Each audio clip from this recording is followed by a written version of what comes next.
Axis ಬ್ಯಾಂಕ್‌ನ ATM ಕಾರ್ಡ್‌ನ pin generation ಮಾಡಬೇಕು ಅಂತ ಹೇಳಿದ್ರೆ, ಆಕ್ಸಿಸ್ ಬ್ಯಾಂಕ್‌ನ ಎಟಿಎಂಗೆ ಮೊದಲು ವಿಸಿಟ್ ಮಾಡಿ, ಕಾರ್ಡನ್ನ ಇನ್ಸರ್ಟ್ ಮಾಡಬೇಕು. ಅಂದ್ರೆ ಕಾರ್ಡನ್ನ ಹಾಕಿ ಒಂದ್ ಸ್ವಲ್ಪ ಹೊತ್ತು ಇಲ್ಲಿ ವೇಟ್ ಮಾಡಿ. ಆವಾಗ ಈ ರೀತಿಯಾಗಿ ಒಂದು ಸ್ಕ್ರೀನ್ ಬರುತ್ತೆ ನಿಮ್ಗೆ. ಇದರಲ್ಲಿ ಸೆಟ್ ನ್ಯೂ ಪಿನ್ ಅಂತ ಇದೆ ನೋಡಿ, ಅದರ ಮೇಲೆ ಕ್ಲಿಕ್ ಮಾಡ್ಕೊಳ್ಬೇಕು. ಕ್ಲಿಕ್ ಮಾಡಿದೀನಿ. ನೆಕ್ಸ್ಟ್ ಪೇಜ್ ಈ ರೀತಿಯಾಗಿ ಬರುತ್ತೆ. ನಿಮ್ಮ ಮೊಬೈಲ್ ನಂಬರ್ ಅನ್ನ ಇಲ್ಲಿ ಎಂಟ್ರಿ ಮಾಡಬೇಕಾಗಿರುತ್ತೆ. ಬ್ಯಾಂಕಿಗೆ ಯಾವ ಒಂದು ಮೊಬೈಲ್ ನಂಬರ್ ಲಿಂಕ್ ಇದೆಯೋ, ಆ ಒಂದು ಮೊಬೈಲ್ ನಂಬರ್ ಅನ್ನ ಇಲ್ಲಿ ಎಂಟ್ರಿ ಮಾಡಿ.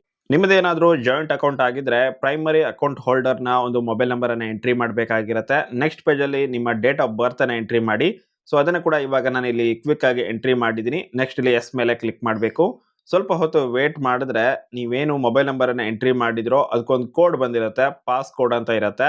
ಆ ಒಂದು ಕೋಡ್ ಅನ್ನ ಇಲ್ಲಿ ನೀವು ಎಂಟ್ರಿ ಮಾಡಬೇಕು. ನಾನು ಕ್ವಿಕ್ ಆಗಿ ಅದನ್ನ ಎಂಟ್ರಿ ಮಾಡ್ತಾ ಇದ್ದ ಹಾಗೇನೆ ನೆಕ್ಸ್ಟ್ ಪೇಜ್ ಅಲ್ಲಿ ಪಿನ್ ಅನ್ನ ಸೆಟ್ ಮಾಡ್ಲಿಕ್ಕೆ ಕೇಳ್ತಾ ಇದೆ. ಒಂದು ಪಿನ್ ಅನ್ನ ಸೆಟ್ ಮಾಡಿ ಕಂಟಿನ್ಯೂ ಮೇಲೆ ಕ್ಲಿಕ್ ಮಾಡಿ ಇನ್ನೊಂದ್ಸಲ ಅದೇ ಪಿನ್ ಅನ್ನ ಎಂಟ್ರಿ ಮಾಡಬೇಕಾಗಿರುತ್ತೆ. ಇಷ್ಟೇನೆ ಸಿಂಪಲ್. ಈ ರೀತಿಯಾಗಿ ನೀವು ನಿಮ್ಮ ಆಕ್ಸಿಸ್ ಬ್ಯಾಂಕ್‌ನ ಎಟಿಎಂನ ಹೊಸ ಪಾಸ್ವರ್ಡ್ ಅನ್ನ ಸೆಟ್ ಮಾಡಬಹುದು. Thank you so much.